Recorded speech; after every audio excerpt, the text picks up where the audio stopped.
자, 소유권 취득 한번 보겠습니다. 이것도, 그렇구나.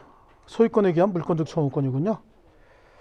자, 소유권에 기한 물권적 청구권. 우리 물권적 청구권, 물권 총론에서도 공부했지 않습니까? 그렇죠? 예, 종류는 목적물 반환 청구, 방해 제거, 방해 예방 청구권이 있죠. 그리고 조금 아까 우리 점유권에서도 했잖아요. 점유권에 기한 물권적 청구권 중에서 우리가 암기해야 될 거 목적물 반환 청구, 방해 제거, 방해 예방. 여기에 들어가는 게 뭐뭐 있었어? 침, 일선, 손배, 공사, 인하 이런 거 있죠. 이런 것들이 소유권에는 한마디도 언급이 없어요. 침, 일선, 손배, 공사, 인하 이건 점유권에만 있어요. 이런 규정이. 왜냐하면 점유권은 권리 자체가 분명치 않아요. 어떤 물건에 대한 사실상 지배 상태를 권리를 인정해 준 거라 그랬잖아요. 지배 상태일 뿐 이거 자체의 권리가 내용이 희박하기 때문에 손해배상 규정이라든지 아니면 사실상 지배를 뺏겼으면 1년 안에 권리를 행사해야지 1년 몇십 년 지나서 권리를 다시 행사할 수 있도록 이렇게 하지 못하게 하겠다는 거예요. 하지만 소유권은 항구불변의 권리라고 했죠. 그러니까 소유권에 기한 물권적 청구권은 내용이 굉장히 간단합니다. 하지만 굉장히 많은 내용을 가지고 있습니다. 간단하지만 함축하고 있는 의미는 굉장히 많습니다. 그래서 우리 106페이지 한번 보시면요. 소유물 반환 청구권이 있죠. 소유자는 그 소유에 속한 물건을 점유한 자, 여기서 점유한 자 밑줄 치면 침탈이든 아니든 소유권 행사를 방해하고 있는 자면 그게 침탈이든 아니든 무조건 그자에 대해서 반환을 청구할 수 있습니다.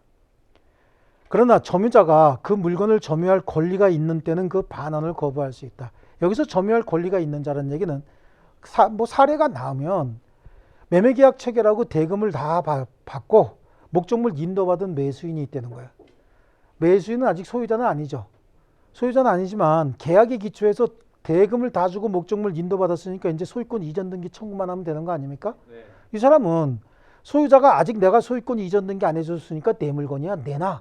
그래도 반환을 거부할 수 있는 겁니다. 그 자가 주로 나올 겁니다. 그래서 대금 안 납부 목적물 인도받아 점유 중인 매수인을 얘기하는 겁니다. 청구권자는 현재 소유자만이 청구할 수 있죠. 현재 소유자만이 청구할 수 있다. 침탈이든 아니든 따지지 않는다 그랬습니다. 전 소유자나 미래의 소유자는 물권적 청구권 행사할 수 없다. 우리 물권적 청구권에서 공부했던 내용 아닙니까? 그럼 상대방은 누구냐라고 하는데 2번 상대방 보이시죠? 양쪽 가로 2번. 상대방은 현재 그 물건을 점유하고 있는 자예요. 그런데 그 상대방은 그 물건에 대한 점유할 권리를 갖고 있지 않아야 된다라고 하는데 점유할 권리는 뭐냐면 지상권, 전세권, 질권, 유치권, 동시행의 항변권 이런 것들은 물건을 점유할 권리인 것이죠. 이런 것들을 갖지 아니한 자라는 얘기야. 그러니까 예를 들어서 뭐 지상권도 없고 전세권도 없고 유치권도 없고 동시행의 항변권 같은 것도 없는 자가 목적물을 점유하고 있다는 겁니다. 그럼 그 자에게 돌려달라고 해야 되겠죠. 그럼 무단으로 불법적으로 점유하고 있는 자 얘기하는 거죠. 그리고 점유 보조자 말고 간접 점유자는 물권적 청구권의 상대방이 됩니까 안 됩니까? 간접 점유자는 다 된다고 얘기했죠. 간접 점유자가 상대방이 됩니까? 예. 간접 점유자가 뭐 할 수 있습니까? 예. 다 할 수 있어. 뭐만 안 된다 그랬어요? 자력구제만 안 된다고. 자력구제만. 자, 그런데 동그라미 3번에 그러나 점유자가 그 물건을 점유할 권리가 있는 경우에는 그 반환을 거부할 수 있다. 그럼 이제 이런 질문 들어오죠. 그럼 임대인이 임차인에게 목적물 반환 청구할 수 있습니까? 그건 안 나간다가 아니라 정신이 이상한 사람이죠. 소유권에 기한 반환 청구권 행사한다는 얘기는 반환 받을 수 있다는 얘기인데 임대차 기간이 남아있는데 임대차 해지하지 않고 소유자라고 해서 물권적 청구권 행사하면 병원 보내야죠. 그렇지 않습니까? 예, 그러면 임대인은 반환 거부고 임차인은 반환 거부고 뭐고 임대인이 와갖고 목적물 반환 청구권 행사하면 눈을 가만히 들여다보고 병원 좀 빨리 갔다 오세요. 그러는 거지 무슨 반환 거부고 뭐고 필요 없는 거예요. 거기는. 존속기간이 엄연하게 남아있는데 거기다가 반환 청구권 행사한다? 이건 받아주지도 않습니다. 법원에서. 그죠? 자, 그리고요. 내용 봅니다.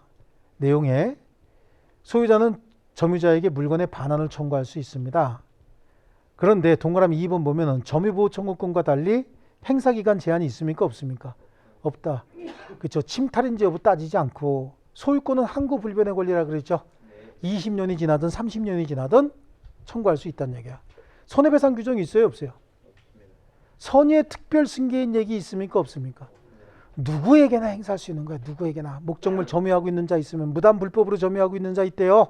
그럼 내놓으라고 할 수 있는 겁니다. 아시겠죠? 자, 그 다음에 107페이지 가면요. 214조에 소유자는 소유권을 방해하는 자에 대하여 방해 제거를 청구할 수 있고, 방해할 염려가 있는 행위를 하는 자에 대하여 방해 예방이나 손해배상 담보 청구할 수 있다. 끝이죠. 공사 뭐 이런 거 있어요, 없어요?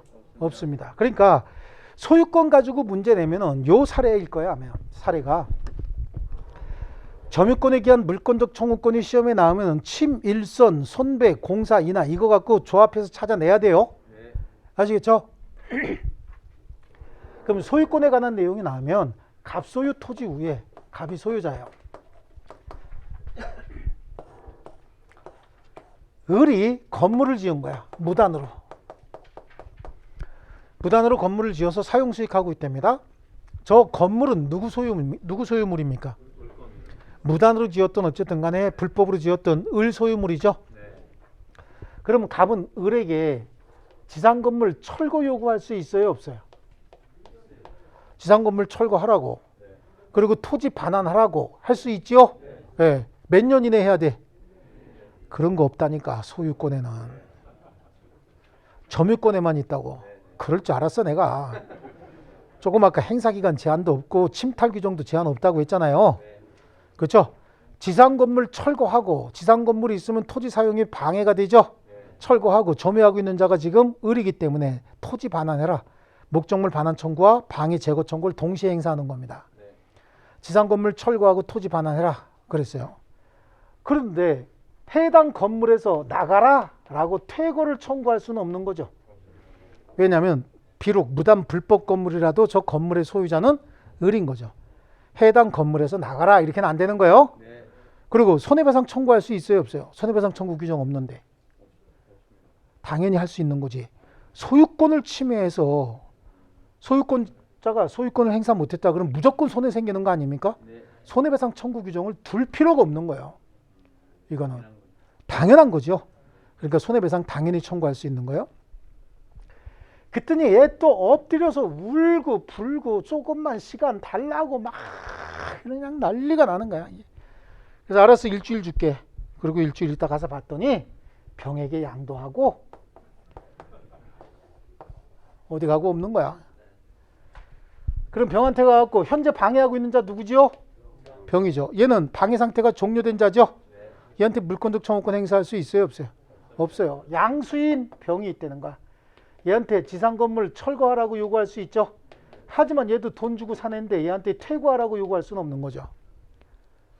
아시겠죠? 얘도 또 울고불고 난리가 났어. 이러면 나 마누라한테 맞아 죽는다고. 그래서 일주일만 여유 줄게.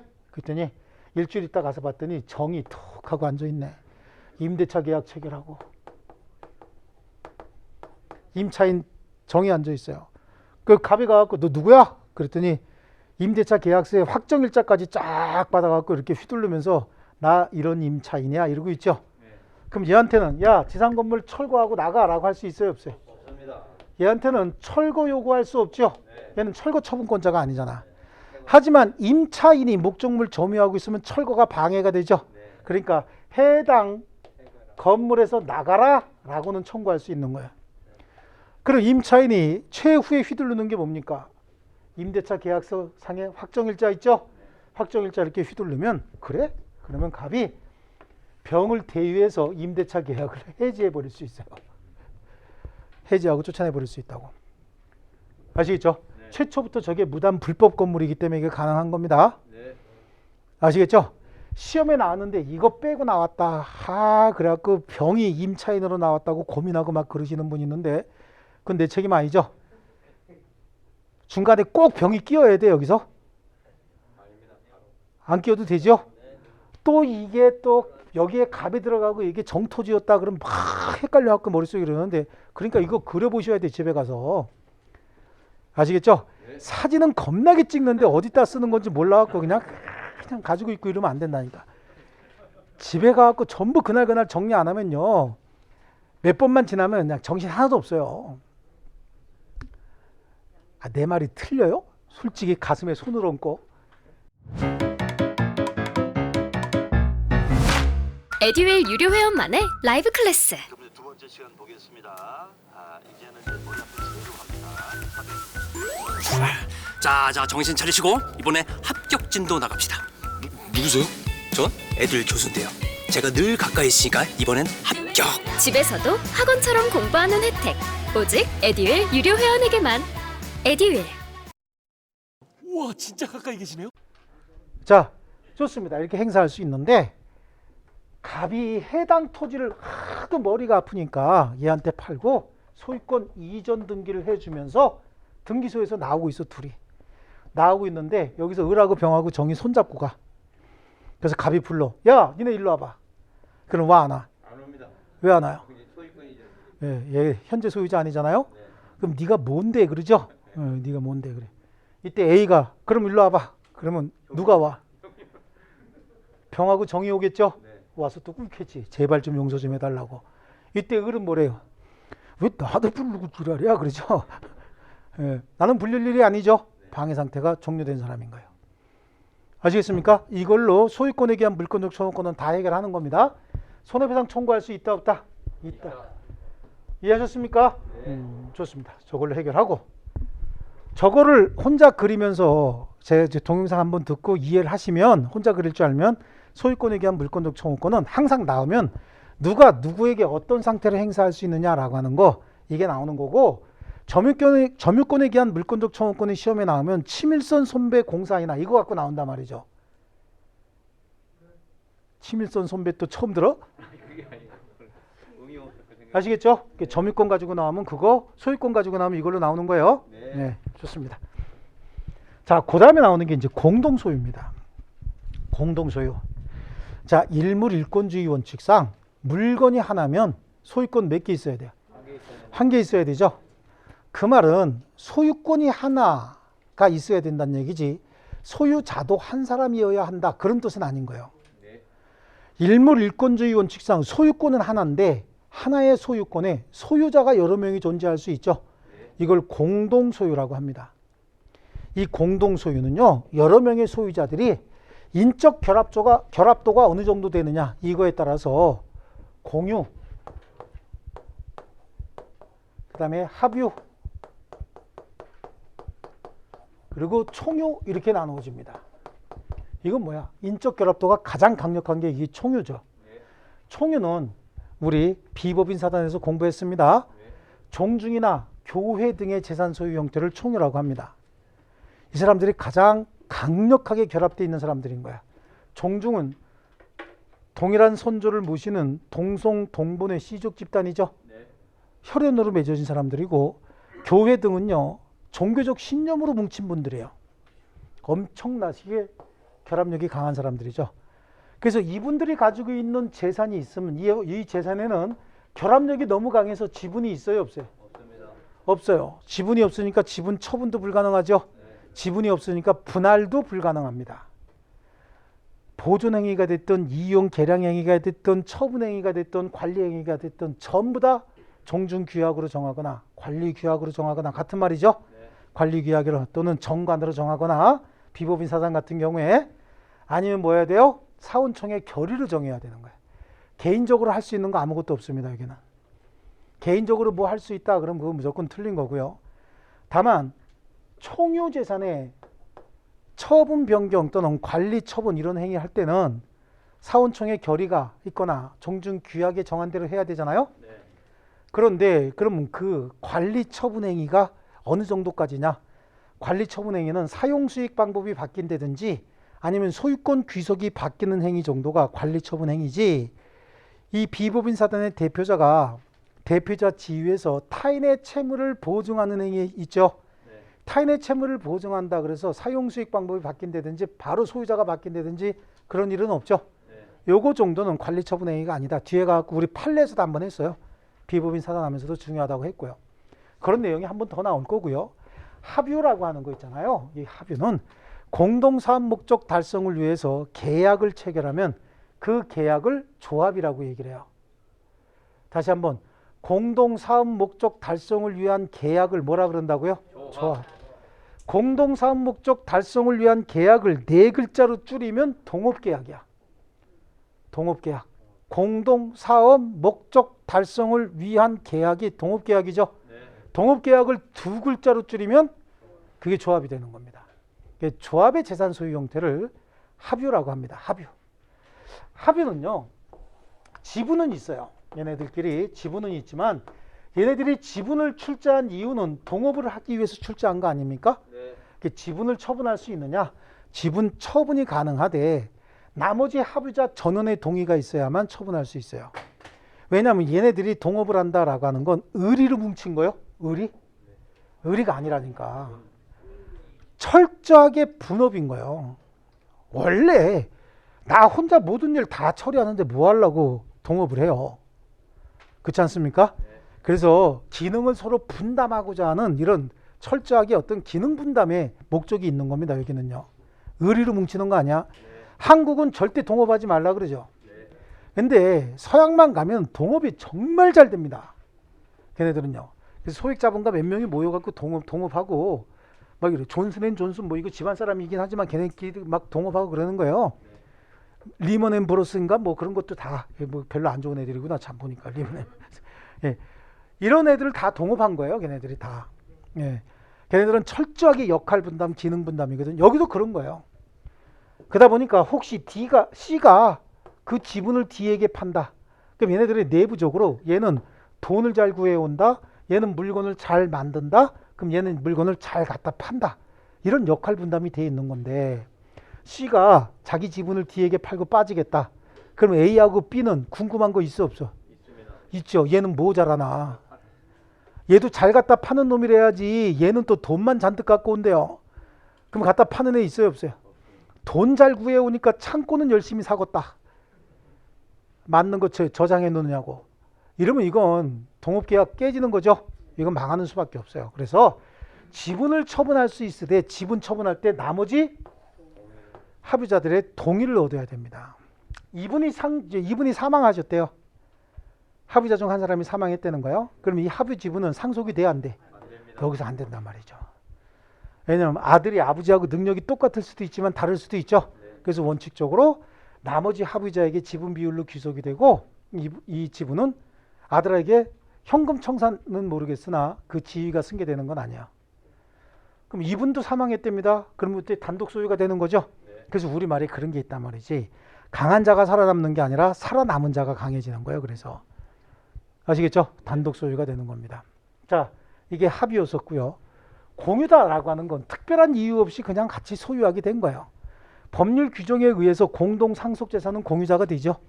법률 규정에 의해서 우리 집합 건물의 공용 부분은 구분 소유자의 공유가 되지 않습니까? 이런 경우도 있지만 돈이 조금 부족해갖고 같이 사자 그래갖고 몇 명이 모여서 같이 사는 경우도 있잖아요. 그래서 여기도 지분은 있습니다. 그리고 얘네들은 특별한 목적 없이 그냥 아무 목적 없이 그냥 뭉친 애들이기 때문에 지분도 있고 그 지분도 자유롭게 처분할 수 있다라고 얘기를 합니다. 맞죠? 네, 지분도 자유롭게 처분할 수 있다. 이게 이제 공유관계다라고 해서 주로 이제 시험 대상은 이거예요. 근데 우리는 뭐가 있어요 지금? 비법인 사단이 있다라고 해서 이거 가지고 자꾸만 시험에 내려고 하는데 실제 시험 대상은 이겁니다. 앞으로 이거는 이제 비법인 사단 쪽에서 나올 거고요. 그 비법인 사단하고 이거 엮어갖고 조금씩 문제가 나오는 편이에요. 근데 이제 주로는 요게 우리 시험 대상이 돼야 됩니다. 아시겠죠? 네. 그래서 책으로 가면요. 자, 공동 소유에 그 2번에 보니까 공유, 합유, 총유를 지금 비교하고 있죠. 네, 여기 총유부터 오른쪽에 있는 총유부터 한번 보세요. 녹화된 강의는 나중에 몰아듣게 되더라고요. 라이브 클래스 같은 경우는 학원 스케줄에 맞춰서 꼭 들어야 하니까 공부도 미루지 않게 되고 학원에 가 있는 느낌이 들더라고요. 집에서도 생생한 강의 현장을 느끼고 싶다면 라이브 클래스가 딱인 것 같아요. 권리 능력 없는 사단, 종중, 교회의 재산 소유 형태다라고 얘기했죠. 거기 지분을 인정한답니까 안 한답니까? 그러니까 지분이 없으니까 지분 처분할 수 있어요 없어요? 지분 처분 불가능하고 지분이 없으니까 분할이 가능할까요? 지분이 있어야 분할하지. 절대 분할 불가능합니다. 그러면 보존행위하고 그 다음 페이지에 보면 관리처분행위, 사용수익 이런 거 있잖아요. 이런 거 싹 다 뭘로 돼 있어요? 사원총회 결의가 있든지 아니면 관리규약으로 하는 거지 개인적으로 할 수 있는 거 하나도 없습니다. 그 다음에 합유 보죠. 합유 조합의 재산 소유 형태라 그랬죠. 합유 지분은 있습니까 없습니까? 있죠. 지분 처분할 수 있어요 없어요? 있다 그랬어. 전원의 동의 받으면 할 수 있어요. 전원의 동의 받으면요. 그 대신 분할은요. 합유물을 분할한다는 얘기는 조합을 깨자는 얘기잖아. 조합을 존속시키면서 합유물 분할은 불가능한 거야. 합유물을 왜 분할하는 거야? 머리끄댕이 잡고 싸웠다 그 얘기죠. 아 모양 빠지게 싸웠네 그죠? 이런 경우에는 그때는 조합이 깨지면서 분할되는 건 모르겠으나 조합을 존속시키면서 합유물 분할할 수는 없고요. 보존행위는요. 얘네들은 지금 공동사업 목적을 위해서 각각 노력하는 애들 아닙니까? 그러니까 현재 공동소유 재산을 보존하기 위한 보존행위는 각자가 단독으로 다 할 수 있어요. 각자가 단독으로 다 할 수 있는데 다음 페이지 보면 관리행위 있잖아요. 처분 변경행위 있죠. 이런 것들은 조합 규약으로 정하든가 아니면 뭐 지분의 과반수로 정하든가 이런 것들은 합의로 정하면 되는 거예요. 특별한 의미 없습니다. 거기는.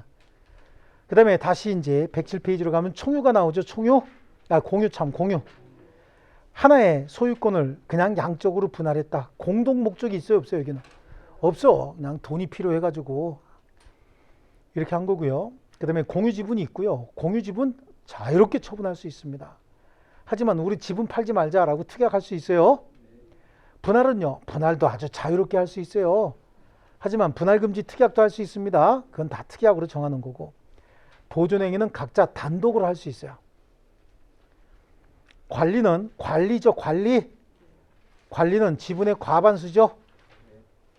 족보가 같아 달라. 과시 집안이잖아. 관리가 어떻게 하는가? 과알리거든 원래가. 그러니까 지분의 과반수죠. 참 나도 답답하긴 해요. 그죠? 처분 변경은 전원의 동의가 있어야 처분 변경할 수 있다. 자, 이제 공유부터 한번 볼게요. 물건이 지분에 의해서 수인의 소유로 된 때, 지분에 의해서 수인의 소유로 되면 그걸 뭘로 한다고요? 공유로 한다라고 하는 거고요. 자, 거기는 줄치권 없습니다. 이제 공유 관계는 법률행위. 법률행위는 야, 우리 같이 사자라고 약속을 했대요. 아니면 법률 규정에 의해서 공유 관계가 성립하는 경우도 밑에 있죠. 거기는 3, 4, 5번에 주종을 구분할 수 없는 동상 간의 부합이라든지 공유물의 과실이 있잖아요. 그 다음에 건물의 구분 소유에 있어서 공용 부분이 있죠. 이런 것들. 그 다음에 경계표에 설치된 담 같은 거 있잖아요. 이거는 양 토지 소유자가 절반씩 부담하여 비용 부담한다고 돼 있었잖아요. 이거 특별히 정함이 없으면 이것도 공유예요. 공유. 뭐 공동 상속 재산 이런 것들. 자, 공유 관계고요. 공유의 지분은 109페이지 나옵니다. 지분의 개념은 각 공유자가 공유물에 대해서 가지는 소유권의 비율이다 라고 하는 거고요. 지분 비율 242조에 봅니다. 공유자의 지분은 균등한 것으로 동그라미 칩니다. 추정한다 라고 하는 거예요. 지분은 균등한 것으로 추정한다 이렇게 돼 있죠. 근데 균등한 것으로 추정한다? 이거는 공유 지분이 얼마씩 기속되어 있는지 모를 때 추정하는 거잖아요. 추정은 항상 모르는 거죠. 그럼 A, B, C 세 사람이 이렇게 공유자로 등기가 돼 있고 지분은 표시가 안 돼 있다는 거야. 그럼 지분에 표시가 안 돼 있으면 3분의 1씩 공유하고 있는 걸로 추정해 주는 거예요. 근데 지분이 떡하니 표시가 돼 있는데 균등한 것으로 추정한다. 추정은 증거가 없을 때 항상 하는 얘기 아닙니까? 지분이 표시되어 있는데 균등이요 저게? 아니죠. 지분이 표시 안 돼 있을 때 균등한 거예요. 그 다음에 니은에 봅니다. 등기부상 등기 명의자의 공유 지분의 분자 합계가 분모를 초과하는 경우에 등기 명의자가 등기부상 공유 지분 비율로 공유한다고 추정되지 않는다. 이 등기는 무효예요. 왜냐하면 지금 A, B, C 세 사람이 가지고 있는 지분이 얘가 50평, 얘가 50평, 얘가 50평 이렇게 되면 이거 얼마 돼야 되는 거야? 150평 이렇게 돼야 되는데 얘가 70평, 얘도 70평, 얘도 70평 가지고 있대요. 그럼 이게 몇 평이죠? 210평. 근데 분모는 150평이라며. 그럼 실체는 210평이라고 하는데 등기는 150평밖에 등기 안 됐다면서요. 그럼 실질권리관계와 등기관계가 일치합니까? 안 합니까? 안 하니까 이 등기는 무효등기가 돼버리는 거예요. 그럼 얘들이 그러겠지. 그냥 20씩 깎아서 인정해주면 안 돼요. 그건 니네들 생각이고 여기서 진짜 70평이 있을 수 있어요? 없어요? 있을 수도 있잖아요. 그러니까 이거는 무조건 무효등기가 되는 겁니다. 자, 지분의 탄력성. 그래요. 지분은 늘었다 줄었다 한다는 얘기예요. 공유자가 지분을 포기했대요. 아니면 상속인 없이 사망했답니다. 그럼 지분 가질 자가 없다 그런 얘기죠. 이 경우 그 지분은 다른 공유자에게 각 지분 비율로 귀속한다. 그 다음에 지분을 처분할 수 있는지. 지분 자유롭게 처분할 수 있습니다. 아무 문제 없이 자유롭게 처분할 수 있고 그 공유물 전부를 지분 비율로 사용 수익할 수 있어. 그러니까 공유자가 이 공유물을 사용을 할 때는 지분 비율로 이거 전부를 쓰는 거야. 전부. 아시겠죠? 자, 다시 한번. C가 목적물 쓸 때도 전부를 쓰는 거예요. B가 쓸 때도 전부를 사용 수익하는 거고 A가 쓸 때도. 그러면 지분 비율로 사용 수익한다는 어떻게 한다? 날짜 가지고 따져서 한 달 동안 5일, 20일 쓰면 되는 거라고. 나한테 또 31일 가지고 오지 마세요. 꼭 오시는 분 있는데 그것도 시간으로 나누면 되니까. 아시겠죠? 또 2월달 얘기 또 하지 마시고 이게 다 전자계산기 갖고 가능하죠? 예, 그래요. 그래서 지분 비율로 공유물 전부를 사용한다. 그러면 공유지분 취득시효 가능하다 그랬잖아. 점유함으로써 소유권 취득하는 거 있죠? 그러면 요 지분을 시효로 취득하려면 공유물 전부를 점유하고 있어야 되죠? 공유자가 점유하는 행태는 뭐라 그랬어요? 공유물 전부를 점유하는 거라 그랬잖아요. 지분 비율로. 아시겠죠? 예.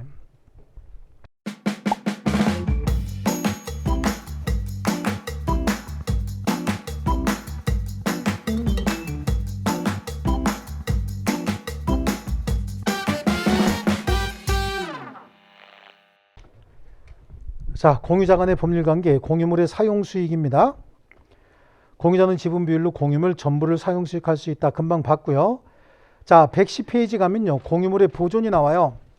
공유물 관리에 관한 사항은 뭐라 그랬어?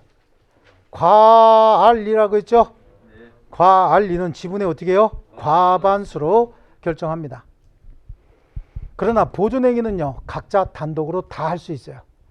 현재 가치를 유지하기 위한 보존행위는 각자 단독으로 할 수 있습니다. 그래서 1번은 이제 보존행위부터 나와요. 공유물의 보존행위는 각 공유자가 단독으로 그 전부에 대해서 행사할 수 있습니다. 아시겠죠? 자, 그 다음에 3번으로 갑니다. 공유물에 대한 공유자의 관리입니다. 공유자에 대하여 제3자가 원인 무효의 등기를 가지고 있대요. 제3자가 원인 무효 등기를 가지고 있대. 그럼 무효 등기 지우라라고 하는 거죠. 이건 뭐야? 보존행위거든.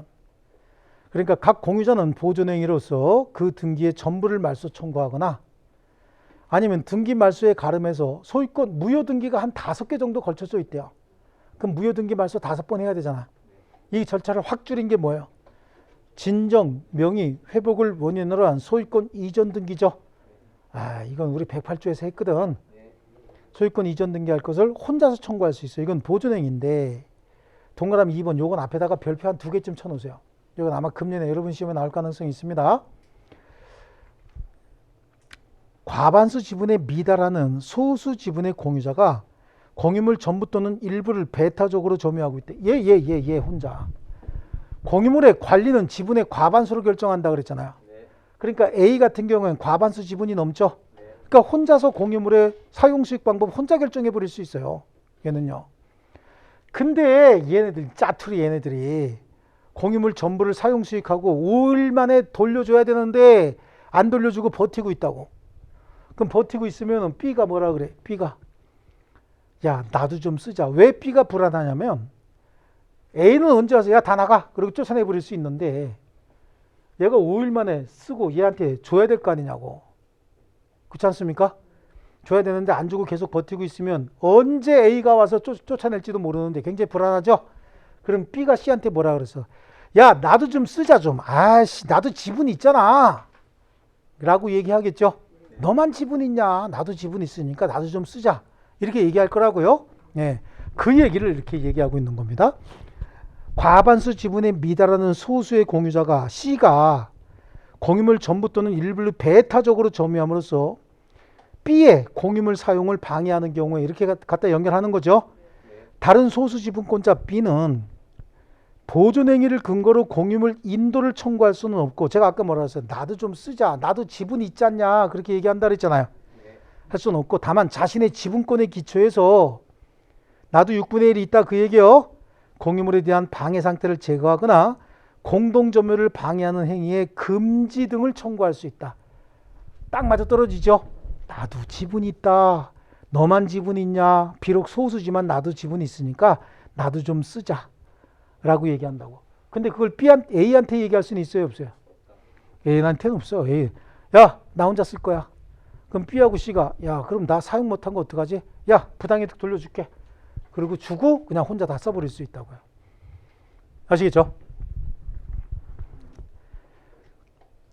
자, 그 다음에 3번에 침해 행위가 불법 행위를 구성할 때 이를 이유로 손해배상 청구, 부당이득 청구는 각 공유자가 자신의 지분 범위 내에서만 행사해야 되는 것이고요. 자, 다음 페이지 공유물의 관리에서 양쪽 가로 4번에 나옵니다. 공유물의 관리는 지분의 과반수를 결정한다 그랬죠? 거기에 동그라미 3번 공유자 사이의 공유물의 사용 수익에 관한 구체적 방법을 정하는 것도 공유물 관리에 관한 사항으로서 지분의 과반수를 결정한다. 그 기억해 보시면요, 과반수 지분의 공유자는 다른 공유자 사이에 미리 협의가 없었다 하더라도 공유물 관리에 관한 사항을 단독으로 결정할 수 있어요. 그럼 B하고 C는 불만이 있어 없어? 칠판에 불만이 있을 수가 없지. 누가 지보고 짜투리 하래? 아시겠죠? 다만 소수 지분권자는 그로 인해서 사용 수익하지 못하게 되면 그 손해가 생길 거 아니겠습니까? 그 부분에 과반수 지분권자에게 부당이득 반환을 청구할 수 있다.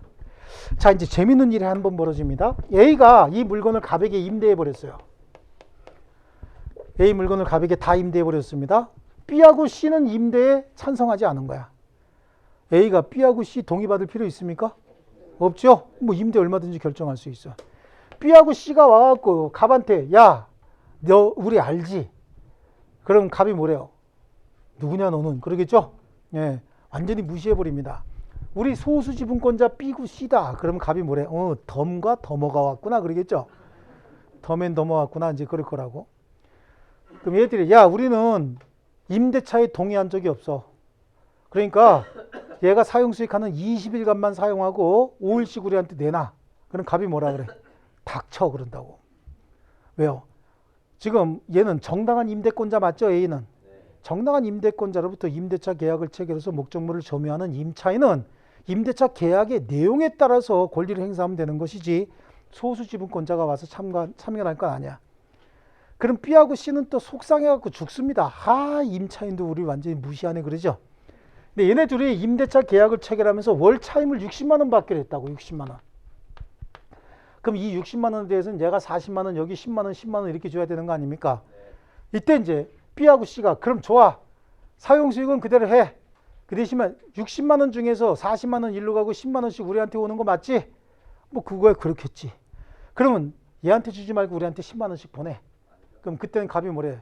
또 닥쳐 그러죠? 닥쳐. 임차인은 임대차 계약으로 정한 의무를 임대인에게만 부담하면 되는 거지 소수 지분권자들에게 부담할 필요가 없죠. 그러니까 닥쳐 두 방으로 끝나는 거야. 임대차는. 뭘로 끝난다고요? 네, 닥쳐 두 방으로 끝납니다.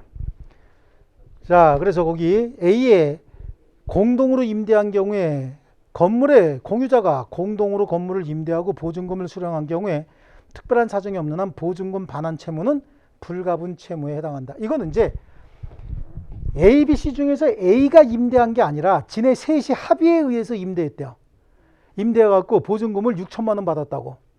6천만 원 받아서 얘가 4천만 원, 얘가 1천만 원, 1천만 원씩 이렇게 지분 비율로 가지고 있었다는 거죠. 그런데 A가 해외여행 간 사이에 갑이 임대차가 끝나서 나가겠다는 거야. 그럼 얘네들 얼마씩 줘야 돼 얘한테?